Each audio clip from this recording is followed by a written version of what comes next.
আগামী 11 মার্চ কংগ্রেসের উদ্যোগে আগরতলায় কর্মসূচি সংগঠিত হবে। সংবিধান রক্ষার আহ্বানে গোটা দেশব্যাপী যে কর্মসূচি তারই অঙ্গ হিসাবে রাজ্যস্তরীয় কর্মসূচি সংগঠিত করার প্রেক্ষাপটে এক বৈঠক অনুষ্ঠিত হয় প্রদেশ কংগ্রেস ভবনে। পিসিসি সভাপতি আশিস কুমার সাহার উপস্থিতিতে এই বৈঠক থেকে আগামীর রাজনৈতিক রণকৌশল যেমন নিয়ে আলোচনা হয়, ঠিক তেমনি আসন্ন কংগ্রেসের রাজ্যস্তরীয় আগরতলার কর্মসূচিকে সর্বাত্মক সফল করার উপর গুরুত্ব আরোপ করা হয়েছে।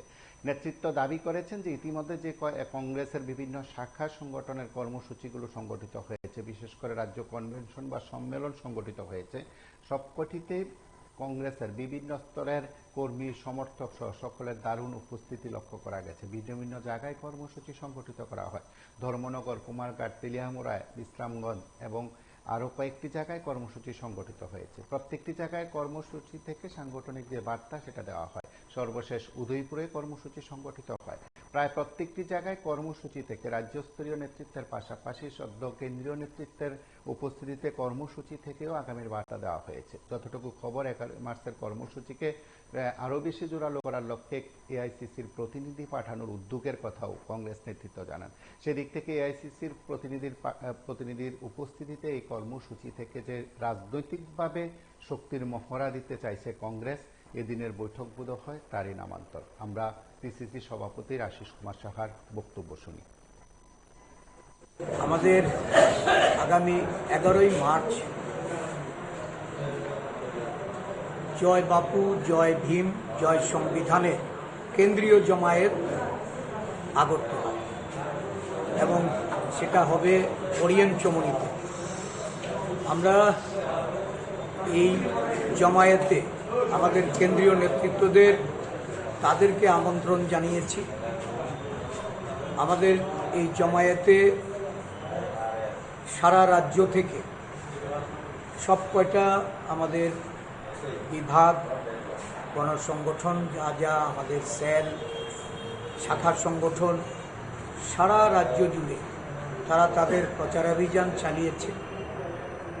আজকে অসংগঠিত শ্রমিক কংগ্রেসে রাজ্যভিত্তিক এক সভা আহ্বান করা হয়েছে সমস্ত নেতৃবৃন্দদের নিয়ে। 11 তারিখের এই সভাকে সাফল্যমণ্ডিত করার জন্য এবং দীর্ঘদিন আমরা কেন্দ্রীয়ভাবে জমায়েত করার ক্ষেত্রে আমাদের নানা প্রতিবন্ধকতার মধ্যে দিয়ে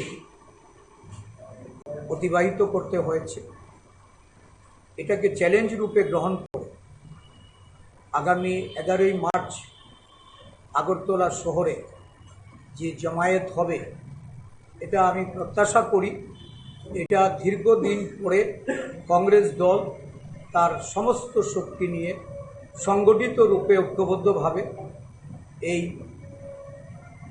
বেশ কয়েকটা আমাদের যে দাবি দেওয়া, সংবিধানকে রক্ষা করা, সংবিধান প্রদত্ত সংরক্ষণকে যাতে কোনোভাবেই এটাকে বিলুপ্ত করতে না পারে সেই লক্ষ্যে, এবং মানুষের গণতান্ত্রিক অধিকার ফিরিয়ে দিতে, উন্নয়নের নামে যে ব্যাপক দুর্নীতি সংগঠিত হচ্ছে, এই দুর্নীতির বিরুদ্ধে সোচ্চার হতে কংগ্রেস মাঠে নামছে। কেন্দ্রীয় নেতৃত্ব কে আসতে পারে?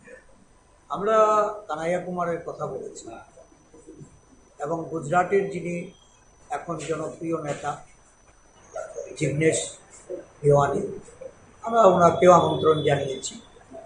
এটা আমাদের রাজ্যে আমাদের নতুন যে ইনচার্জ সপ্তগিরি শঙ্কর উলাকাজি, উনি আমাদের রাজ্যে 7 তারিখে আসছেন।